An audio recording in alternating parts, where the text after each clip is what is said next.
trốn ba lu để tôi na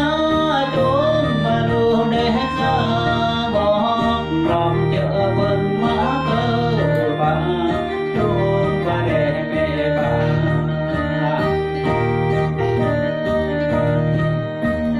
và cơ nuôi cơ chập rắn vô cơ ra vì chàng cô nó sư chủ chẳng quan hệ cơ chẳng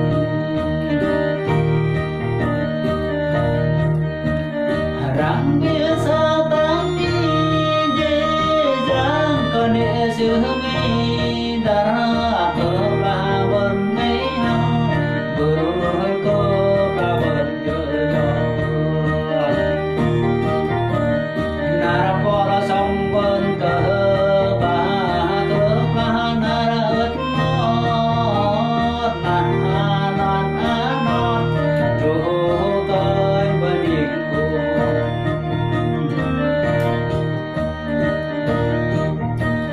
vẫn kinh lâm tốn tơ rong giữ vô song vẫn nghe vẫn đề vẫn đi lì làng thế vô giang ra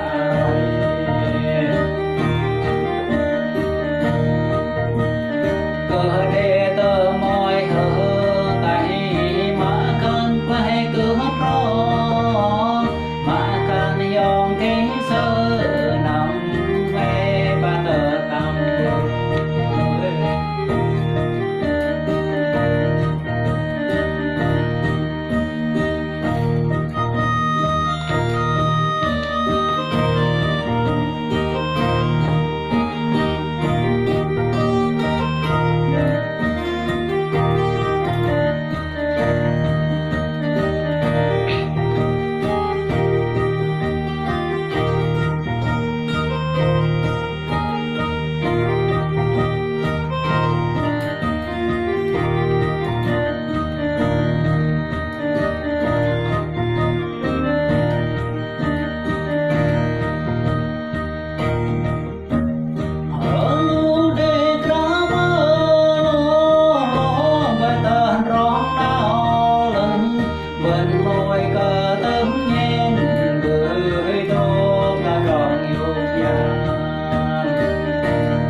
và cơ nuôi cơ chập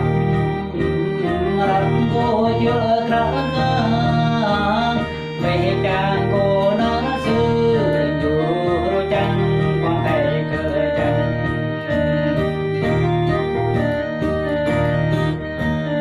rằng biết ra tan đi dễ dàng cơ để sự mi đã cơ hợp là vần với hao vừa cơ ba vần chưa cho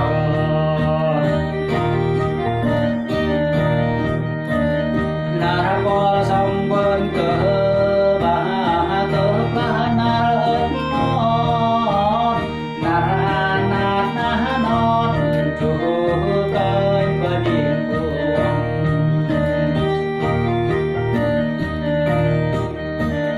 vẫn kinh lâm tốn tơ rong xứ cô song vẫn ngay vẫn đề bơi ai điện làng thế với đàn ra rồi cơ đề tơ môi hở tay mà thân phải cơ pro